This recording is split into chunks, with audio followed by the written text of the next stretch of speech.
Good afternoon, everyone. We'd like to welcome you to our summer research seminar series. For those that are joining us for the first time, my name is Vicki Bowden, and I'm a project manager here in HOPP. So before we begin, I'd like to run through a couple of announcements. So the first is we've enabled the Q&A feature. So while our presenters are discussing, if there are any questions that come up, please submit them there. And also after the seminar, you'll be receiving an attendee survey. We ask that you all submit that. In addition, we ask that any questions that aren't able to be addressed at this session, we'll also email you a spreadsheet where you could enter those questions, and our presenters are more than happy to respond to them afterwards. And for those that have missed past seminars, we do have our YouTube page, HOPP Summer Student Program. We welcome you all to subscribe and to view past seminars as well. So for this afternoon, our topic will be biomarker discovery in cancer. And our two speakers are from the Charles Sawyer's lab. We have Zeda Zhang and Young-Sun Lee. Before we begin, I would like to share a bit about them. So Zeda Zhang grew up in southern China and attended college in China, where he majored in biochemistry. He then went to the US for his PhD study here at MSKCC. He studies mechanisms of drug resistance in humate prostate under the supervision of Dr. Charles Sawyers. His goal is to identify new therapeutic opportunities to treat human prostate cancer and bring benefits to the patients. And on his spare time, he enjoys hiking, skiing, and all sorts of other outdoor activities. And Young-Sun Lee was born and raised in South Korea. She first got interested in science while spending time in gardens and watching Animal Planet while she was young. She wanted to understand humans as organisms and what that meant. She came to the US to attend university at Williams College, where she first fell in love with science, in particular chemistry. However, spending a semester in a chemical biology PhD program taught her that what motivated her was not only scientific advancement, but also impact of research on people's lives. So she subsequently joined MSKCC to pursue both medicine and science. And she's excited to grow and serve patients as physician scientists, and she will be continuing her journey at the tri-institutional MD PhD program next year. And we'd like to welcome Young-Sun and Zeda. Hey everyone, thank you Vicky for a very kind introduction. So my name is Zeda, and today me and my colleague Young-Sun will give you a lecture talking about biomarker discoveries in cancer. So each of us will first of all give you our a brief introduction about our personal experience, how we get here, what is our current study experience, our research experience, and follow that, Young-Sun will share with you several different stories which are actually closely related with how biomarkers is closely related in our daily life. And then we're going to get into the concept of biomarkers and how different type of biomarkers and how can we use them and take advantage of each of these biomarkers in terms of cancer treatment and management. And we will finally describe our current research and how does our current research is related with cancer biomarker.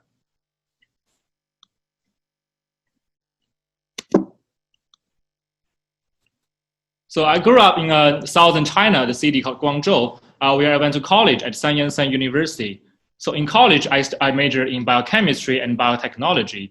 And the first time I get to the really modern biology about a molecular biology is by attending an international genetic engineering machine competition, where we use what we learn as genetic engineering tools to engineer bacteria such as E. coli so that we can make them as a tool to serve us for some purposes, such as sensing some chemical substances or making them move in the different directions in a controlled way.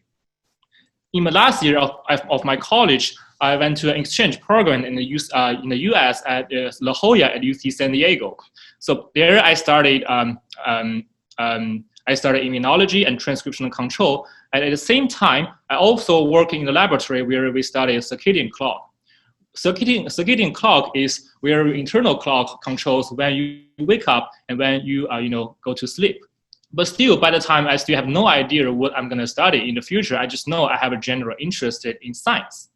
So after graduate, I actually went back to China and began to work in the laboratory of a National Institute of Biological Sciences, where I chose to study a very basic molecular mechanism of a cell biology called apoptosis.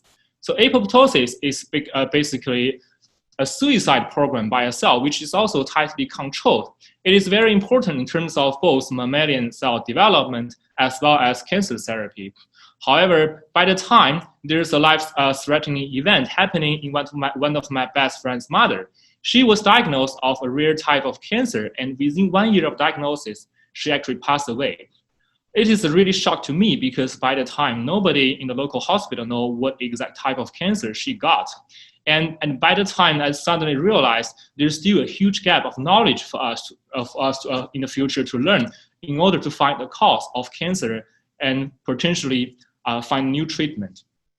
Because of that, I went further for my further study in New York, and actually I went to a PhD program at Memorial Sloan Kettering Cancer Center, where I joined the lab of Dr. Charles Sawyers, trying to study translational cancer research, with the hope that we can find from our basic laboratory research and use the findings and to translate into the patient in the bedside, and hopefully can bring some benefit to the cancer patient. And that's my brief self-introduction. Hi guys, my name is Yang Li. I work with Zeda in the Charles Sawyers lab. I'm a senior research technician. To briefly introduce myself, I was born and raised in South Korea, and my initial spark in science began in high school around your age.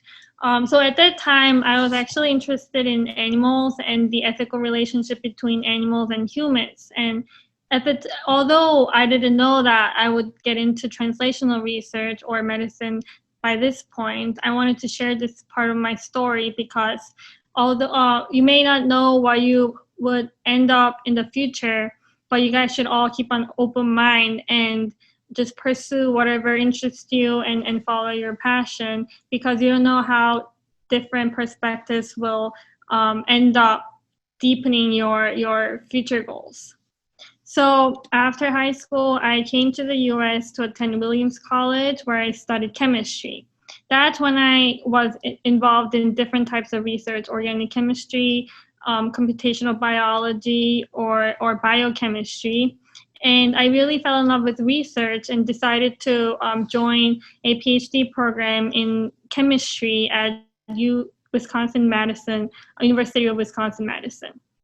However, I had a personal experience that motivated me and taught me that it's not just scientific advancement, but also the relationship between physicians and patients, and also the deep connections that people feel in the face of hardships that motivate me. So I decided to go into translational research and pursue medicine and science at the same time.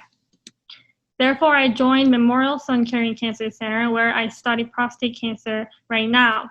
And I'm very excited to begin my journey as a physician scientist next year at the tri-institutional MD-PhD program. So before we start talking about biomarker today, let me get started with talking about a national act that was launched by the former President Barack Obama in 2015. This national act is called the Precision Medicine Initiative in terms of cancer therapy. Due to in this national act, there's initial phase of funding more than 200 million given to study cancer research. Due to the reason is that annually and at the same time, right now, there's more than 1.5 million of new cancer cases every year, which imposes a huge social economical burdens as well as a lot of life-threatening event to many families. So in this precision medicine initiative, it aims to look at the different genetic makeups of each individual, their different lifestyles and different molecular disease trait, and trying to create a map for each of those individuals, and with the final hope that we can tailor a specific individualized cancer treatment to each of the person.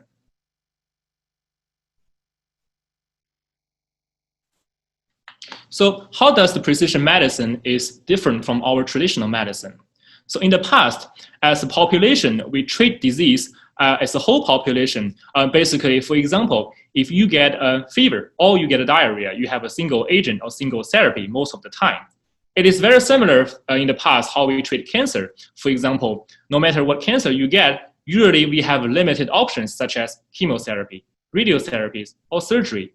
But so far, we probably know that there's many different types of cancer. For example, lung cancer, skin cancer, melanoma, breast cancer, liver cancer, pancreatic cancer, so on and so forth. And each type of cancer, their disease mechanism, how we treat this cancer is very different. You just can't treat every cancer with single chemotherapy. And even with that, for example, in lung cancer, there's also different more than, like I will introduce to you later in the slide, more than 10 different types of lung cancer, which can also be drastically different according to each of those subtypes. So this is currently how we treat cancer therapies in patients, where we call stratified medicine. Basically, we're trying to identify what are the shared characteristics or properties among the different patient groups with different type of cancer. And with that, we give different people different therapy according to their predefined characteristics. For example, here, in the patients where they are marked in cyan, we probably know they are more favorable to certain therapies such as therapy A, and so on and so forth. So this is the current criteria how we do stratified medicine as a cancer treatment to patients. However, this is still far more than enough, because in the future, the goal of the precision medicine is trying to actually comprehensively look at each of the individual from their demographic informations, their races, nationalities, their gender, their age, their lifestyle, their habit, and their specific disease manifestations, and trying to create a personalized treatment plans to each of those individuals. Now that Zeda introduced precision medicine, I wanted to share a few stories that this concept is actually not a remote idea that's only found in research, but is very relevant to our everyday lives. So for the first one.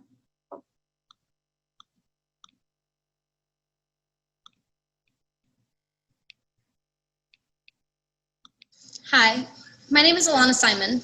I'm 19 years old and currently studying computer science at Harvard. When I was 12 years old, I was diagnosed with a rare pediatric liver cancer called fibrolamellar hepatocellular carcinoma.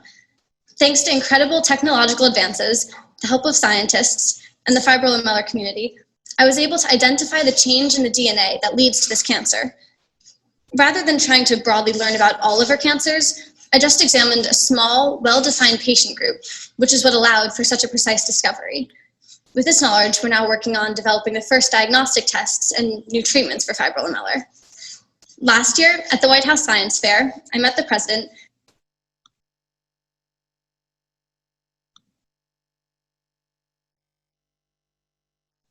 So as you can see in this story of Ilana, she used the idea of precision medicine and was able to identify the driver and the biomarker of her rare form of liver cancer.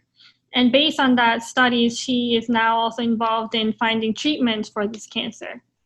As you can see, it's very relevant to patients' therapies. And at the same time, we wanted to share this story because it's an inspirational story of a teenager. And as you can see, it's not, although a lot of times, or at least that's how I felt, that as a teenager, it seems like the things that you can do seem to be limited in its scope and range, but in fact, it's just curiosity and passion that are needed for you to make a change, however small it is. So the second story is about Angelina Jolie. I don't know if you guys all heard about it, but at the age of 37, she removed both of her breasts after finding out that she inherited a BRCA mutation from her mother. BRCA mutations predispose people to certain types of cancer, and we will explain later how, as in such cases, patients use this information to make a result and make a decision that can greatly impact their everyday lives. So before we get into the concept of cancer biomarker, let me share you with one more very inspiring stories.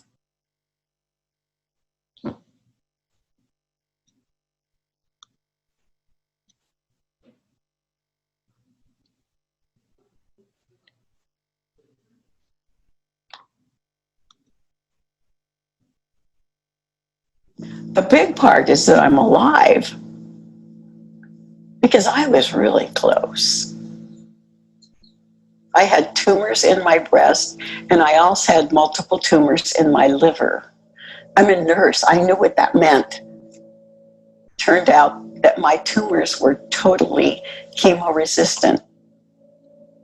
There was nothing left for me. Basically, they said, get your affairs in order and you don't need to make another appointment. That was really hard. You don't need to make another appointment. But 25 years ago, Virginia MP needed something that seemed impossible. A drug that could reverse her stage 4 metastatic breast cancer after all else had failed.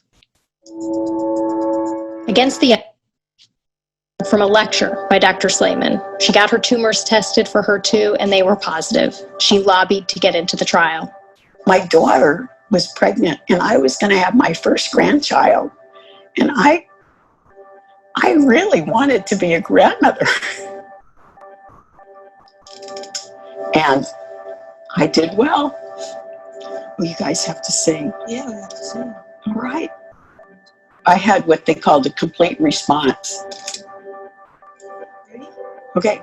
Happy birthday to you. On Thursday, I'm going to be 75. Okay. I got a cure and I got to be old. Is it good to be old? Well, it beats the alternative every time.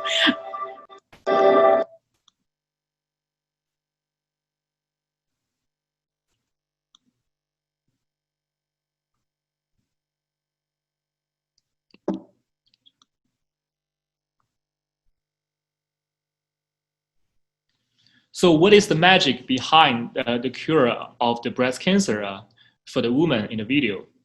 So in the early 80s, actually scientists find out up to 25% of breast cancer in women, the surface of their tumor cells, there is a protein called HER2, which is either overexpressed or highly amplified. And according to previous scientific discoveries, scientists has found out that this amplified HER2 protein on the surface of the tumor cells can actually trigger the tumor cells to grow and proliferate in an uncontrolled way. According to that, scientists from different groups around the world has developed a novel therapeutic antibody called Herceptin. Herceptin is an antibody which can bind to the surface of HER2, and upon binding to HER2, it can actually block its survival signaling, and so that upon binding of Herceptin to HER2, if you block the tumor cells from proliferating and even make the cell to die. So from early clinical trials of this Herceptin plus chemotherapy, we can already see that it can significantly improve the patient's survival in either early stage breast cancer as well as in patients with metastatic advanced disease. Due to this huge scientific breakthrough, those three scientists, Michael Shepard, Dennis Salaman, and Axel Ulrich, was awarded about 2019 Lasker Prize. So as a side note, the Lasker Prize is the US versions of Nobel Prize, which nationwide is well recognized. So now let's give a formal introduction. What is biomarker? So biomarker, by definition, is a measurable biological factor that can tell us about a certain aspect of human health. For example, it can be a physical factor, such as when you use a thermometer to measure your body temperature, then you probably have an idea if you get a fever or not. Or by measuring your blood pressure, you probably know that the higher your blood pressure is, the higher the risk you get a stroke. Biomarker can also be a chemical substances. For example, when we are talking about the PSA measurement in prostate cancer, PSA is a prostate-specific antigen, which is specifically synthesized and released from a prostate cancer cell. So the higher the level of your blood, PSA level, indicate that you have a higher chances to get prostate cancer. So why we need biomarker? This comes to the concept as we talked about in the beginning about the cancer precision medicine. We're in this unselected population. What we aim is that because at the most time we can only give one single treatment to one type of patient. But obviously we know that in this large unselected populations, not everyone will respond equally to the single treatment. What we aim is trying to find those people where marked in green, where they have a most favorable phenotype or they respond well to the certain therapy. At the same time, we also need to find the people there that are marked with red. Those people will do bad for the same exact therapies, and therefore they will have an unfavorable phenotype. So therefore, we need to exclude those patients. However, since there's a majority of the patients sitting in the middle of this bell curve, we also need to further doing scientific research to understand what are the special properties of those patients sitting in the middle and trying to find, do they have some special properties that we can develop new targeted treatment for those patients in the middle.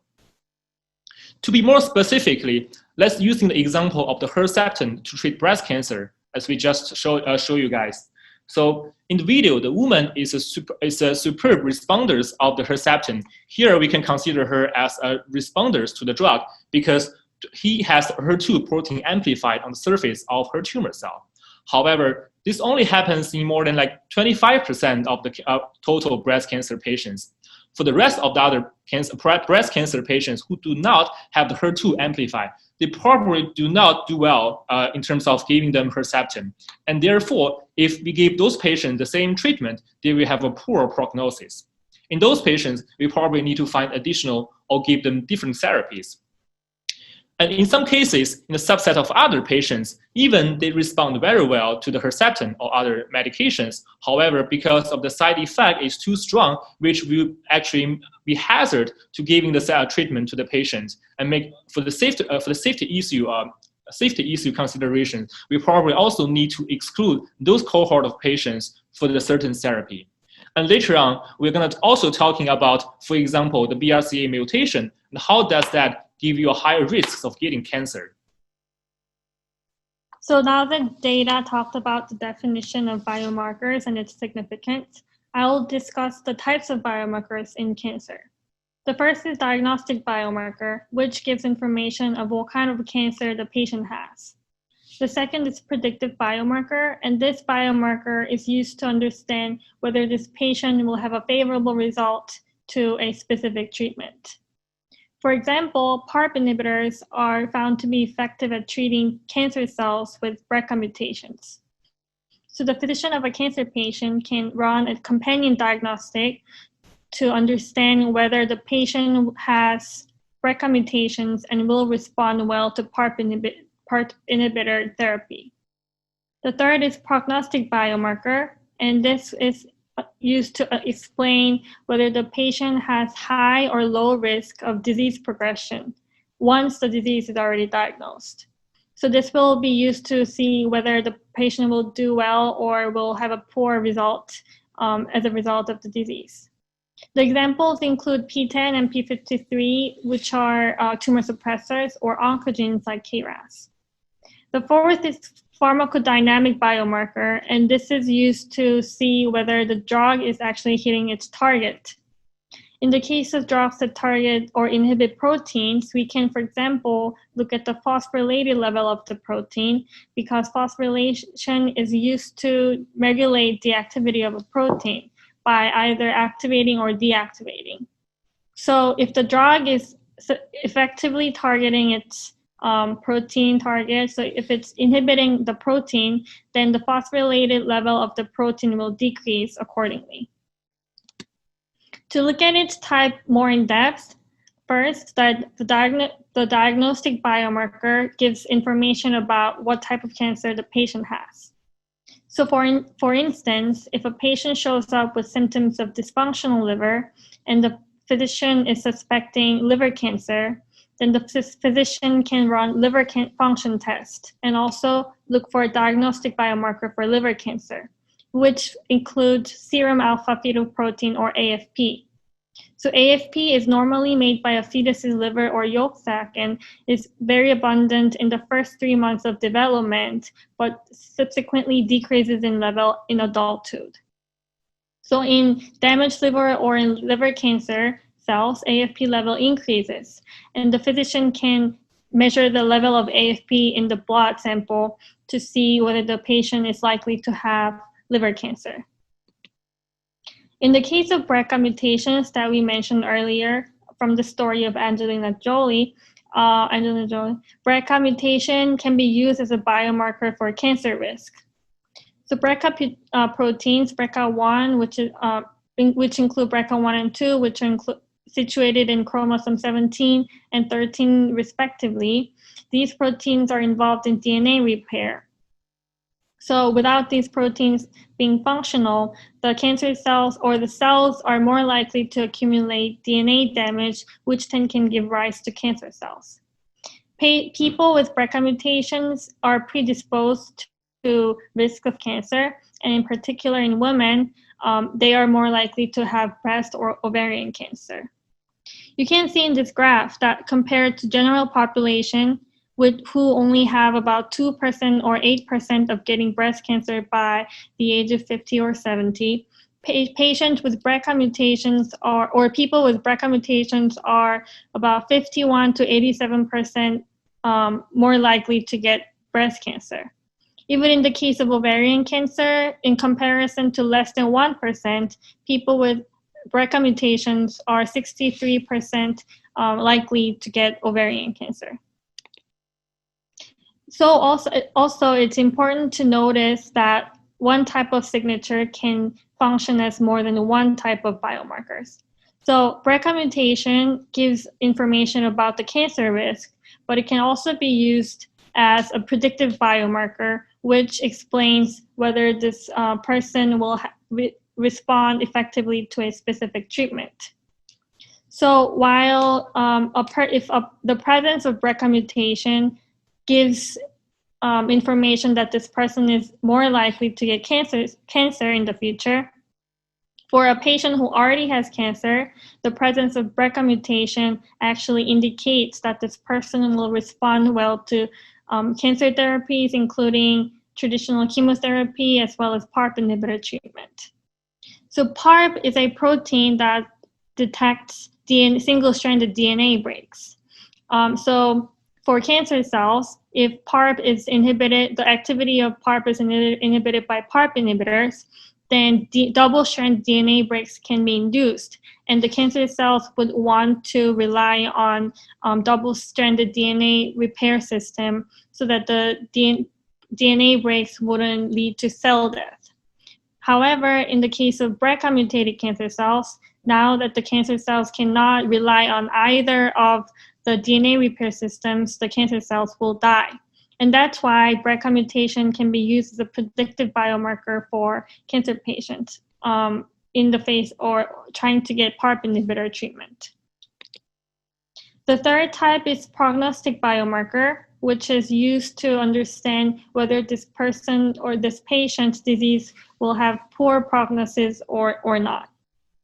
So in this case, we can talk about prostate cancer. Prostate is situated below bladder in men, and the serum secreted from prostate it goes into semen in men. So in the case of prostate cancer, prostate-specific antigen or PSA is used as a prognostic biomarker. PSA is a protein produced by both cancerous and normal prostate cells. But high level of PSA indicates higher chance of getting prostate cancer. And at the same time, in the case of people already having prostate cancer, high level of PSA indicates worse disease prognosis. The last type is harmacodynamic biomarker, which measures the effect of a drug. So just to recap the central dogma, DNA gets transcribed into mRNA, which then gets translated into protein. So cancers arise when DNA damages accumulate, but these mutations or alterations will also be shown at the protein level. And a lot of drugs target protein, so we can look at the protein level change, for example, to understand if the drug is functioning properly.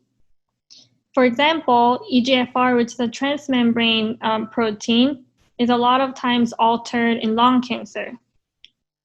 So as you can see in this illustration that for example, if EGFR were red in cancer, it could have turned yellow, and EGFR inhibitors could target those altered or hyperactive, for example, EGFR protein.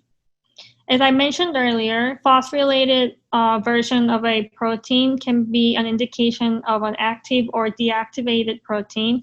And in the case of EGFR, phosphorylated or activated EGFR has phosphorylated sites.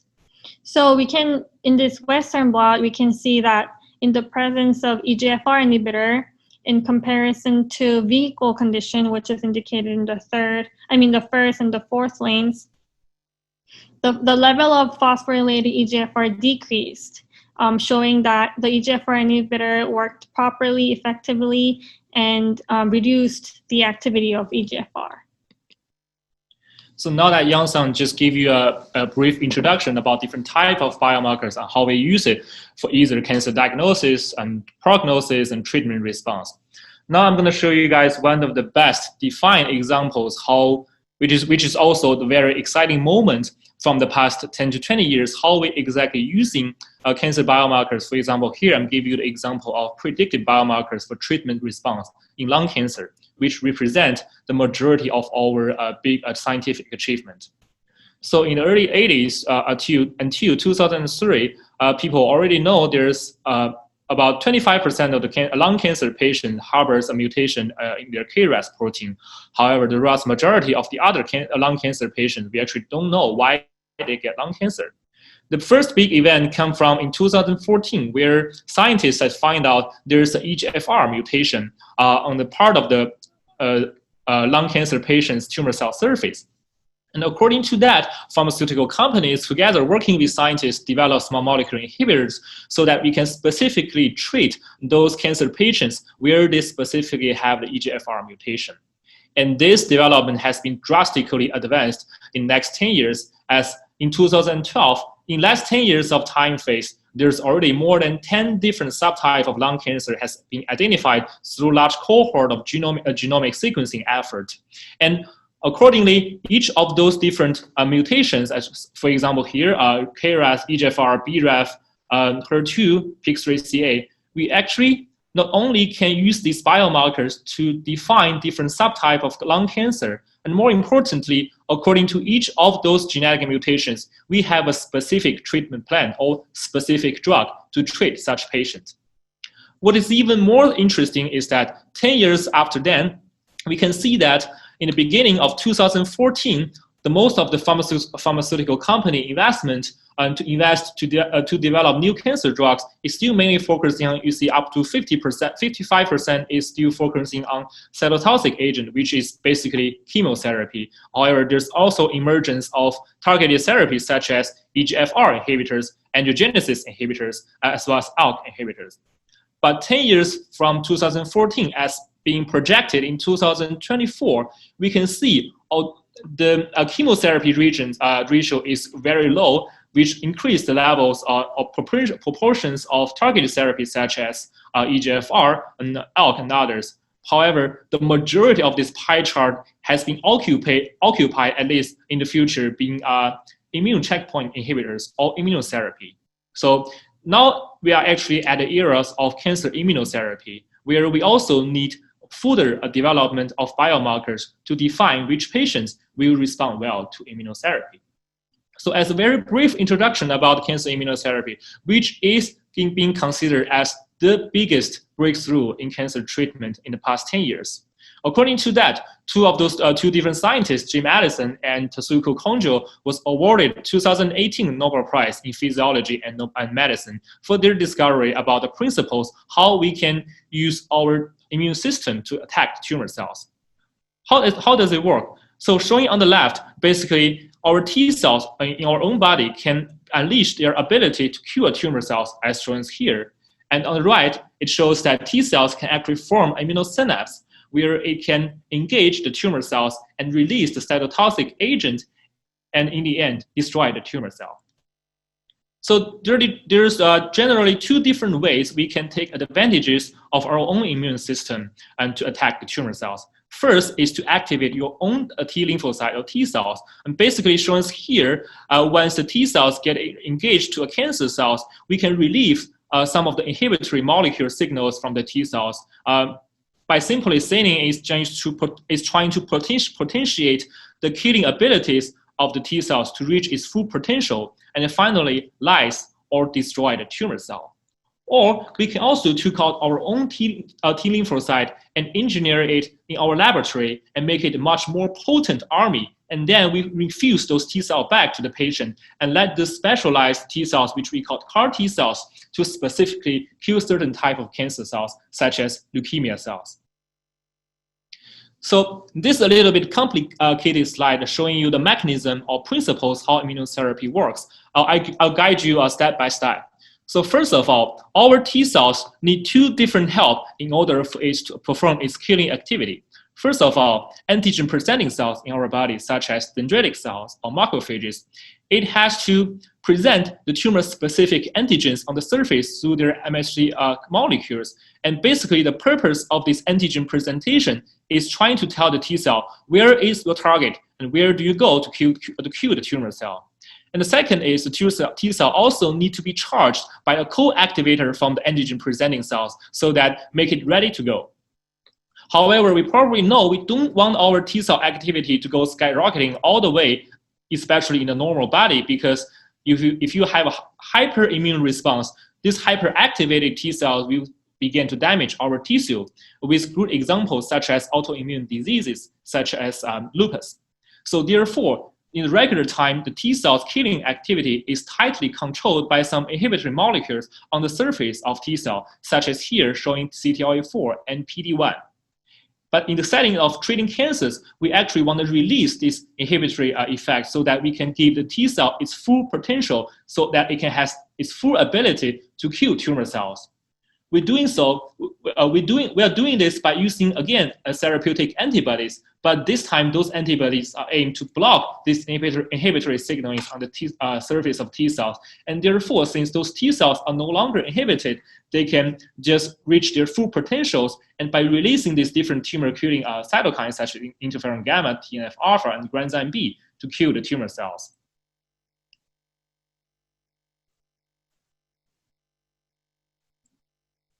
So, as I just mentioned, even with tumor immunotherapy, for example, we have developed the therapeutic antibodies against PD-1 and the PD-L1 to unleash T cells activity to kill the tumor cells. We still need the concept of biomarkers. For example, not every patient will respond to the immunotherapies. We need to use certain criteria to identify those subpopulations of patients where they will respond to the PD-1, PD-L1 based immunotherapy.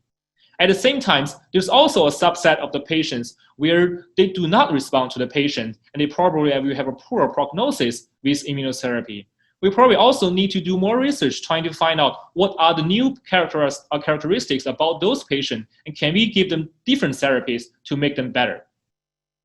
And the third thing is that also because we know that the basis of immunotherapy is trying to activate your own immune system, which can potentially also cause a lot of hyperactivation of the immune system caused tissue damage in the normal body. So not every cancer patient can tolerate such damage. For some patients who have a very high serious side effect from the immunotherapy, we also need to exclude them because they might have life-threatening effect by giving them such therapy.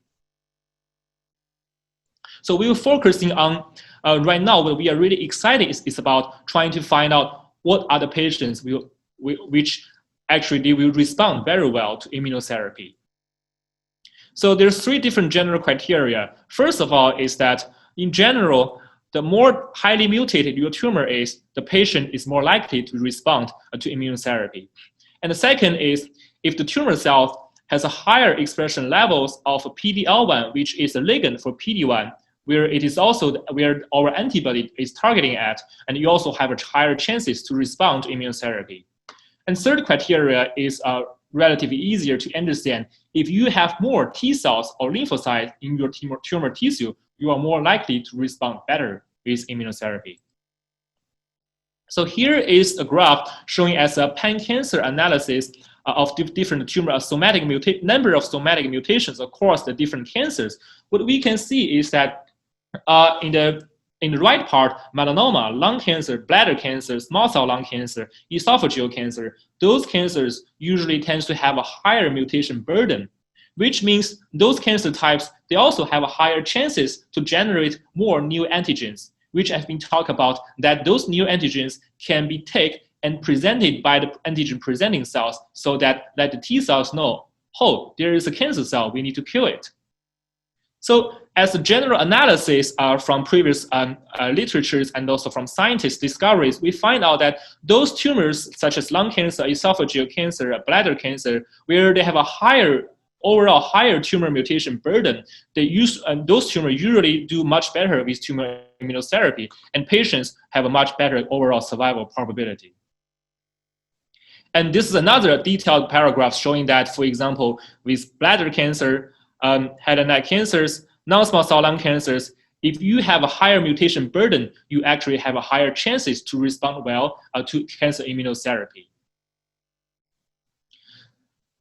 Another different criteria, a slightly different but also similar criteria, is that in certain cases of the tumor, where you lose of this a pair of protein called mismatch repair protein, protein MSH6 and MSH2, when the tumors are losing this DNA repair proteins, you actually have a higher chances to have a mismatch repair when you repair your DNA and to mismatch with different base such as A, T, C, G, so that you have a higher chances to accumulate the deleterious effect by DNA replicating error.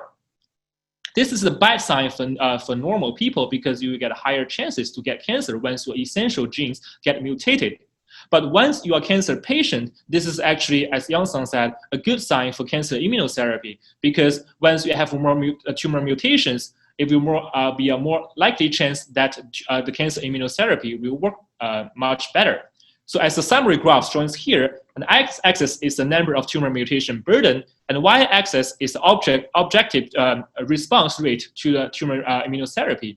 We can actually appreciate that on the top of this chart, which is two types of cancer, either mismatch repair deficient colorectal cancers or mismatch repair deficient non-colorectal cancers. Those type of cancer in general respond most superior to cancer immunotherapy. The last criteria is also we talk about the expression levels on the surface of PD-L1 on the surface of the tumor cell. Here is the immunohistochemistry staining showing that the PD-L1 expression level on the surface of tumor cell in the patient tumor tissue. As we can see in this graph, if a patient has much higher levels of PD-L1 expression on the surface of tumor cell, it definitely have a much higher progression-free survival, meaning that they generally respond much better with cancer immunotherapy. Now we also wanted to briefly talk about how our own research in the Charles Sawyer's lab is related to biomarkers. So we study prostate cancer, which is the most common type of cancer among men in the US. 1 in 7 get diagnosed with prostate cancer in their lifetime, and 1 in 36 men die of prostate cancer. In advanced prostate cancer, signaling pathway PI3K or AKT pathway is the most highly enriched altered pathways. So this pathway is involved in cell proliferation and growth. And as you can see in this graph, the genes involved in this pathway, P10, PIK3CA, PIK3CB, etc., are very often commonly altered. We focus on P10, which is a major gatekeeper for the signaling, and is responsible for reversing the activity of PI3K and its downstreams. So, for example, in the cancer cells that have deleted P10 or have inactive P10, then PI3K pathway signaling or signaling pathway would get hyperactive. Based on this idea, we hypothesized that those cancer cells or prostate cancer without P10 would become highly reliant on PI3K signaling pathway and would be sensitive to AKT inhibition. So as you can see in the graph, AKT is downstream of PI3K and PTEN and is also important in cell growth and proliferation. In fact, phase 2 trials testing AKT inhibitor ipatasertib showed that in the case of PTEN loss patient groups, the PTEN progression-free survival rate increased significantly with the addition of AKT inhibitor. In comparison, without PTEN loss, so without the hyperactivation of PI3K signaling pathway, this difference was not observed. In laboratory, we were able to recapitulate and then also reflect this idea using prostate cancer cell lines and organoids, and showed that with the presence of PTEN loss, the cancer cells became more sensitive to AKT inhibition. Further developing from this idea, phase 3 trial on ipatasertib that compared the efficacy of standard care treatment for prostate cancer and the addition of ipatasertib so the addition of it on top of standard care showed that the latter, or adding ipatasertib, made the treatment more effective for advanced prostate cancer. So how does my own research is related with cancer biomarker? So as I mentioned, I study human prostate cancer. What I found is that upon treatment, prostate cancer patient receive treatment, there is a secreted protein in the tumor microenvironment environment where their level is highly elevated, which the protein is called neuregulin-1 or NRG1. This is due to a protection mechanism from the tumor microenvironment environment. But what this protein do is that it can actually bind to the same receptor that we talked about before, HER2, and its partner, HER3. By binding to the receptor, it can actually trigger this receptor-mediated downstream signaling transduction and further potentiate tumor survival and proliferation despite giving them therapy. So obviously, patients with elevated expressions of neuregulin-1 is a bad sign. As we can show here, from this analysis, patients with a higher neuregulin-1 signature activity tends to have a shorter time on treatment probability, indicating that those patients take shorter time or more readily to develop therapeutic resistance. However, due to our laboratory finding, we also find out that we can actually invent different new therapeutic agents to inhibit this survival signaling. For example, we can use therapeutic antibodies to inhibit this neuregulin-1 function, or we can block its functions of this receptor so that we can block this survival signaling. In that way, right now, as we are still testing in the laboratory, but once this get finally proved and invented, we can actually using this survival mechanism and design the specific targeting agent to target tumors with elevated neuregulin-1 expression. And in that way, neuregulin-1 used to be a bad prognosis biomarker. But in that way, if we can have a new therapies, it can turn out to be actually a good treatment response biomarker once we have the new therapies available. So as a summary, what we have been telling you is that biomarkers are actually involved in everybody's daily life aspects of health and disease. And generally, there's 4 different types of biomarkers, basically diagnosis, prognosis, predictive, and pharmacodynamics. And more importantly, sometimes some biomarkers could have more than one different functions. For example, when we are talking about prostate-specific antigen, PSA, it can either be a diagnostic biomarker, or it can indicate how patient will do well in terms of treatment, so it can also serve as a prognostic biomarkers. When we are talking about the BRCA mutation, although it is a bad sign, it's a cancer risk factor biomarkers. However, once you are actually diagnosed of breast cancer and if you have this BRCA mutation, your prognosis is actually good. And in terms of treating with either chemotherapies or could be a treatment response biomarker when we are treating the BRCA mutated breast cancer patients with PARP inhibitor that we talk about. So in the end, we are trying to use the biomarkers as nowadays to stratify the different cancer patients with different groups according to their different phenotypes. And this is considered as a part of the precision medicine initiative. And with our ultimate goal is trying to develop individualized and personalized precision targeted cancer therapy for each of the cancer patients. And as a summary graph showing here, so that we see in the population, there's elder people, there's kids, there's a woman, there's men, and with different age, different person obviously have a very different phenotypic and a lot of different information, and for example, their lifestyle, their background. What we aim to do is that we find the right person and give her or give him the right therapy so that it is most effective to this individual. So with that, we very appreciate that the chance to give this seminar, and we'll be happy to take any questions if there are any.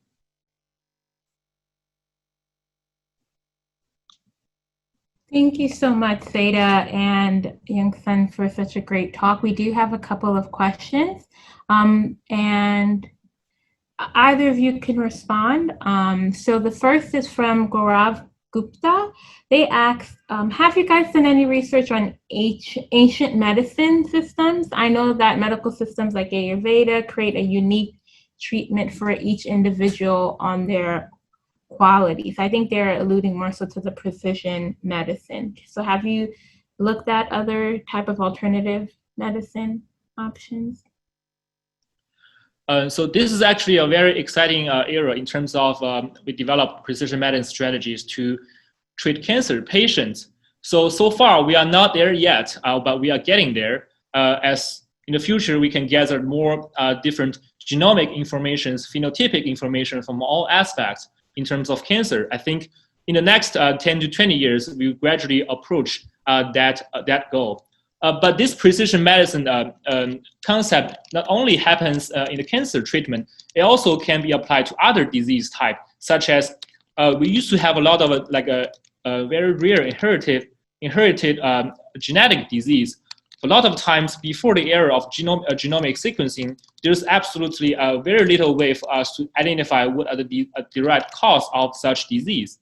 And another very exciting area about the precision medicine is actually one of the most challenging area, which is to start a neurodegenerative disease. So far, although we have a lot of technology advancement, we don't have an exact view about why people get Parkinson's disease, people get Alzheimer's disease. So these are the biggest area that we probably want to need to further implement our current strategy on.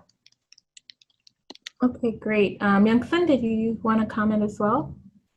Oh yeah, I was actually answering, typing answer for some of the questions. Oh, great, thank you. So as you type, I'll go to the next question from Arush Bardwaj. They asked, in terms of predictive biomarkers, could you perhaps expand upon how they indicate the potential efficacies of treatments?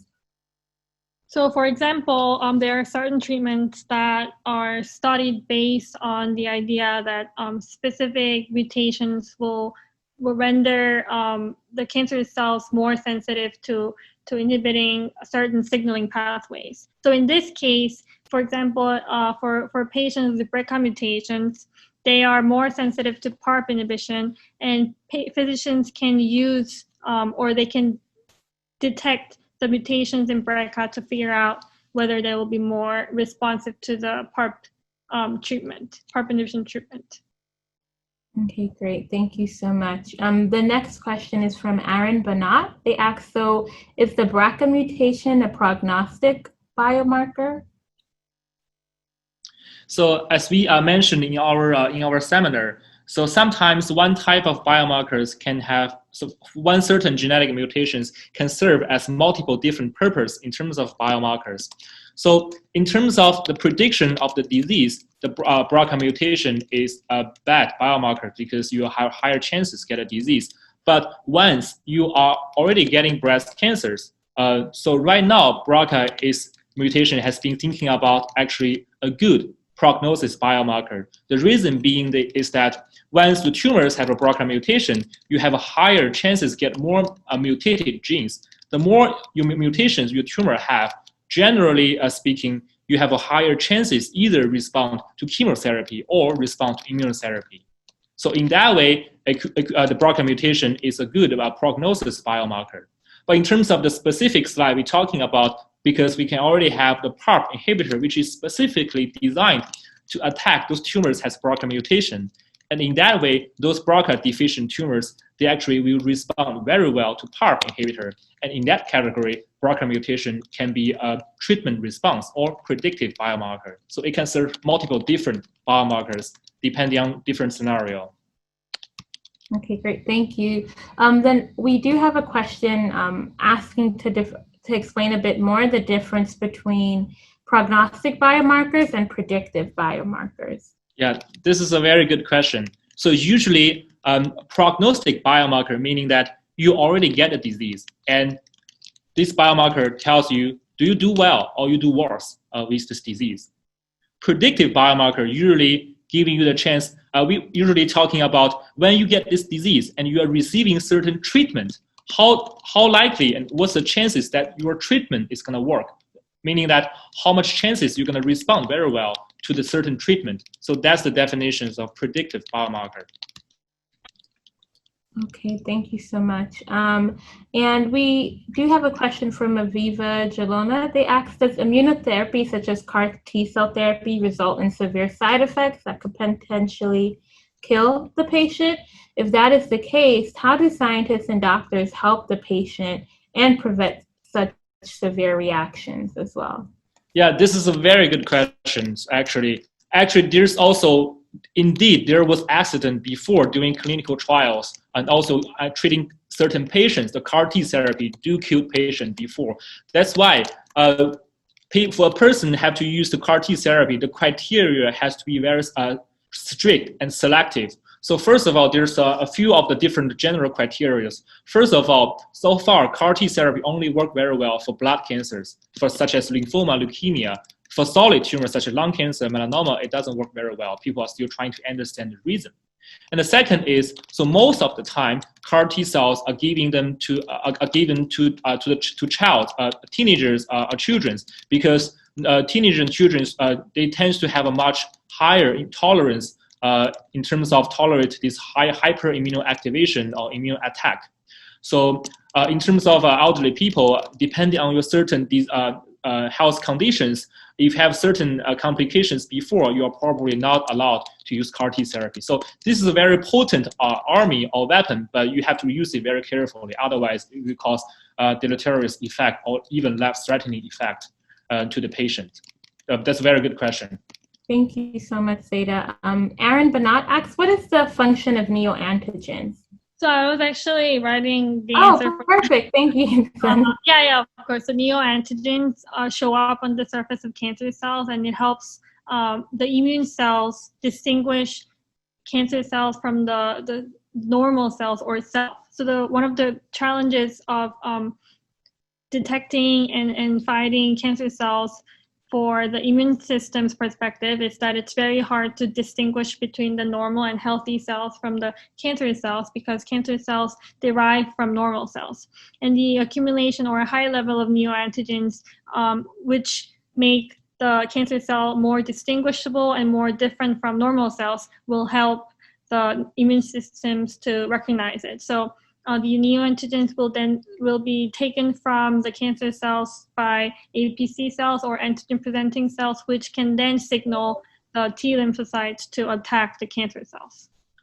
Let me add one thing. So the reason we call it neoantigen, meaning it's something new, something never happened in your body. So that's why in the case of cancer genetic mutation, you have a mutated gene. So usually in the normal body, you don't have these mutated genes. So that's why your T cells will only recognize those things which the T cell is familiar. But once the T cells encounters something new, such as a mutated protein, where the T cell has never saw it before, that's why T cell can recognize this is not a cell, and this is actually an enemy, and we can destroy it.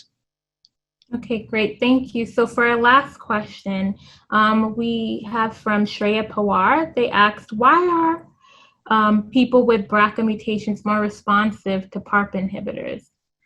So it's easy to think that although genomic instability can make the cancer cell more aggressive, cancer cells still need to be able to have enough or maintain DNA so that they don't have enough DNA breaks and the cancer cells can replicate and survive. So if there are too many DNA breaks that cancer cells cannot repair, then it'll die. And what PARP protein does is it signals the cell to repair single-stranded DNA breaks. Without PARP being functional, upon the addition of PARP inhibitors, then the cancer cells rely on other repair systems, which involve BRCA. So with BRCA mutations, then the cancer cells cannot use either of those DNA repair systems to maintain its DNA and properly replicate and survive. That's why the BRCA mutations will make the cancer cells more sensitive to PARP inhibitor. Yeah, and to put it simple, for example, a cancer cell or normal cell, any cell, they need two different pair of a different DNA repair system to repair their DNA. If their DNA are not allowed, being able to be sufficiently repaired, the cell will die. So it relies either on BRCA or PARP. So if a cancer cell already have a dysfunction of BRCA, that's why all its DNA repairing ability relies on the PARP pathway. Once you inhibit the PARP pathway, the remaining PARP pathway, there's no way for cancer cell to repair its DNA anymore. That's why this is very susceptible or very sensitive to PARP inhibitors. So this concept, we also call it synthetic lethality. Okay, great. Thank you both so much, Zeda and Young-sun. So I'll share my screen, and any questions that were not answered, we did take a copy of them, and Young-sun and Zeda will answer them later via the spreadsheet or on Twitter.